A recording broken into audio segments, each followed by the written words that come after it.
Hello everyone, welcome to class series. और आज के इस वीडियो में हम difference between inhalation and exhalation को देखेंगे। बेसिकली इन दोनों के बीच में क्या क्या डिफरेंस आती है वो अपन देखेंगे। ठीक है, तो let's move to differences part, जो कि आप देख सकते हैं अपने यहाँ पे दो कॉलम्स है। फर्स्ट कॉलम पे रिप्रेजेंट करता है inhalation and second column represent करता है एक्सहेलेशन। ठीक है, तो फर्स्ट डिफरेंस क्या बोलती है, inhalation is the action of inhaling और ब्रीथिंग इन। ये जो वर्ड है इनहेलेशन, तो इसका मतलब क्या होता है, बेसिकली ब्रीथिंग करना, सांस लेते ना तो उसको अपन कहते हैं इनहेलेशन। ठीक है, अपन जो एयर है उसको अपन इनहेल करते हैं। ठीक है, लेकिन यही चीज एक्सहेलेशन के अंदर क्या बोला है, exhalation is the action of exhaling और ब्रीथिंग आउट, ब्रीथ आउट करना। यहाँ पे अपन सांस लेते हैं इनहेलेशन के अंदर और यहाँ पे अपन सांस को छोड़ते हैं। ठीक है, द नेक्स्ट डिफरेंस क्या बोलती है, diaphragm contracts and flattens by moving down. ठीक है, देन यहाँ पे क्या बोला है, diaphragm relaxes and becomes dome shaped.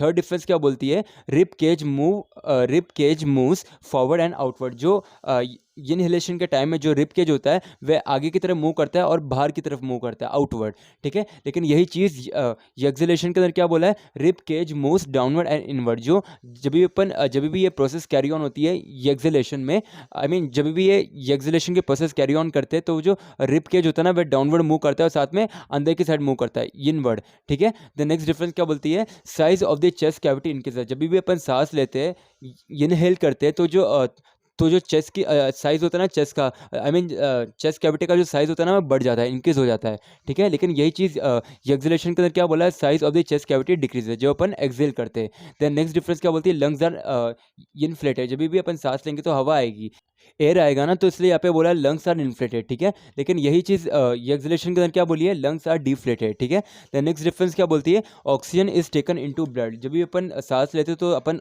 Oxygen को ऑब्जॉर्व कर रहे होते हैं, बाहर का ऑक्सीजन ले रहे होते हैं ना, बाहर का ऑक्सीजन इनहेल कर रहे होते हैं ना, तो यहाँ पे इसलिए बोला है ऑक्सीजन इज टेकन, अपन सांस लेते हैं तो ऑक्सीजन भी आएगी इनटू ब्लड। कहाँ पे, ब्लड में लिया है। ठीक है, लेकिन यहाँ पे एक्सहेलेशन के अंदर क्या बोला है, carbon dioxide is taken of from the blood. जब भी अपन सांस छोड़ते हैं तो जो कार्बन डाइऑक्साइड होता है ना वह भी चल जाता है सांस के साथ।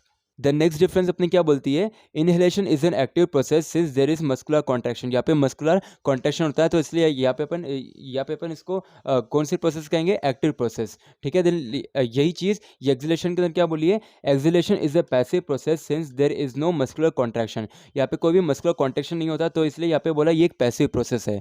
ठीक है, द नेक्स्ट डिफरेंस क्या बोलती है, volume inside the lungs increases. जो लंग्स की वॉल्यूम होती है वो बढ़ जाती है इनहेलेशन के टाइम में, एंड यहाँ पे क्या बोला, volume inside the lungs decrease है। जब भी अपन एक्सहेल करते तो जो वॉल्यूम होती है ना लंग्स की वह डिक्रीज हो जाती है। ठीक है, ठीक है, तो यहाँ पे नेक्स्ट डिफरेंस क्या बोलिए, volume of the thoracic cavity increases, और यहाँ पे क्या बोला है, volume of the thoracic cavity decreases. ठीक है, देन अपनी लास्ट डिफरेंस क्या बोलती है, air from outside rushes into the lungs. जो कि मैंने बताया था, जब भी अपन सांस लेते हैं तो हवा जाती है ना अपने अंदर, तो ये बेसिकली बोला है एयर। तो ठीक है, तो जो एयर होता है ना वह बाहर से अपने बॉडी में चल जाता है, कहाँ पे, ब्लड में। यहाँ पे अपन ऊपर देखा था। एंड यहाँ पे एक्सहेलेशन के टाइम में क्या होता है, here air goes out of the lungs, मतलब कार्बन डाइऑक्साइड निकल जाता है बाहर। ठीक है, बेसिकली एयर बाहर निकल जाता है। ठीक है, तो ये अपनी थी difference between inhalation and exhalation.